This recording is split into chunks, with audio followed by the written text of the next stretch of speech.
Hello বন্ধুরা, আসসালামু আলাইকুম। সবাই কেমন আছেন? আজকে আপনাদেরকে শোনাবো তিন বন্ধু আর হলো একজন জ্ঞানী কৃষকের, বুদ্ধিমান কৃষকের কাহিনী। তো সাথে থাকুন, ভালো লাগলে ভিডিওটি শেয়ার করবেন। আসসালামু আলাইকুম। কথায় কথা বলে জালে বাড়ে কি, এখন আমরা কথা না কইলে ওইবার এক কৃষক আখ লাগাইছে গ্রাম্য ভাষায়, যেটা আমরা গেন্ডারি কই। আচ্ছা, এখন এই আখ ক্ষেতের মধ্যে গেছে হচ্ছে এক মুসলমান, এক হিন্দু, এক খ্রিস্টান, তারা হইতেছে তিন বন্ধু। ঠিক আছে। তিন বন্ধু গেছে আখ চুরি করে খাইবার, যেটা আমরা ছোটবেলা করতাম। আর আমরা সচরাচর নাকি চা অবশ্যই শেষ, আরো আছে। আর কাবান না, ধন্যবাদ। আমরা গল্পে আসি। এ হচ্ছে বিষয় যে কৃষক আপডেট নাকি চোর আপডেট। তো অবশ্যই কৃষক আপডেট, কারণ আচ্ছা। কৃষক যদি একটা এক্ষেত্রে যদি আক্ষেপ করতে যায়, এই ক্ষেত্রে যদি কৃষক একটু মানে বোকা টোকা হয়, তাহলে কৃষক ধ্বংস হয়ে যাবে। আচ্ছা, এখন কৃষক আপডেট কিভাবে? ওই তিন ধর্মের তিন বন্ধু গেছে আখ খাইতে। এখন তিন বন্ধু যে গেছে আখ খাইতে, তিন ধর্মের তিন ধর্মের কোন খ্রিস্টান, কোন ধর্ম? মুসলিম, মুসলমান, খ্রিস্টান, হিন্দু।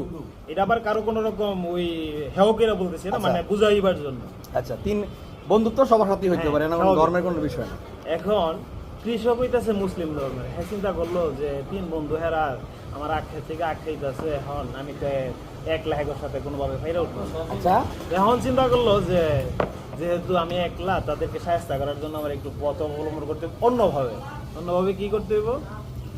মুসলমানটারে ডাকলো যে ভাই তুই এদিকে আয়, তুই আমার জাতি ভাই, তুই আমার ক্ষেত থেকে আখ খা, সমস্যা নাই, কোনো দুঃখ নাই। আচ্ছা, কিন্তু খ্রিস্টানে খাইবো কি লেগি, তারপরে হিন্দু খাইবো কি লেগি। তখন আবার চিন্তা করলো দুইজনে তো পারতাম না, দুইজনের লাগে। আচ্ছা, একটু পরে কইতেছে কি, ওই হিন্দুটা ডাক দিয়ে কইতেছে কই তোর হইতেছে কাছের জাতি ভাই, হিন্দু ভাই এগুলো সমস্যা নেই, তুই খাস সমস্যা নেই, কিন্তু খ্রিস্টান শালাই খাইবো কোন দুঃখে? খ্রিস্টান শালারা মনে করেন যে উত্তম মদম দিয়া ক্ষেত থেকে বাইর করলো। এখন বাইর করার পরে হিন্দু ভাই রইছে, মুসলমান ভাই রইছে, আর খেতলা রইছে। এখন খেতলায় চিন্তা করলে এখন দুইজনের লাগে আমি একলা পারব না। এখন কি করা যায়? ওই দেশে মুসলমানরা যে তুই খাইলে খা, তুই আমার জাতি ভাই, সমস্যা নাই, কিন্তু হিন্দু শালায় খাইবো কোন দুঃখে? হিন্দু শালার আবার বিড়াইলো।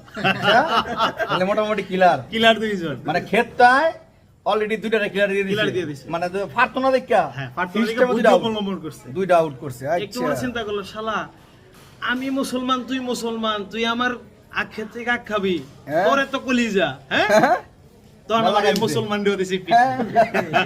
এটা কি বুদ্ধিমান আমার কৃষক, নিবেন না? হ্যাঁ। শুধু বুদ্ধির পরীক্ষায় কে কিভাবে জয় হয়, এর ছোট্ট একটি গল্প আমরা বললাম। এত ভালো বুদ্ধি লাগলে শেয়ার করবেন, এখানে এত বুদ্ধি কার আছে লাইক জানেন? কমেন্ট করবেন। এত বুদ্ধি কার আছে জানেন? এই আমার বন্ধু আলমের। কথাই কইছি না কোনো। আমি শুনছি শুধু। গরম লোক গেছে ভাই। গরমের হ্যাঁ। অবস্থা, অবশ্যই এই আপনারা হলো- লাইক কমেন্ট শেয়ার করবেন। অবশ্যই ভিডিওটা শেয়ার কমেন্ট লাইকে কথা বলবেন, আমরা কেমন লাগছে ভিডিওটা। অনেক দিন পরে দেখা আমার বন্ধু শাওনের সাথে, আসলে ব্যস্ততার কারণে দেখা হয় না, আজকে আসলাম। বহুদিন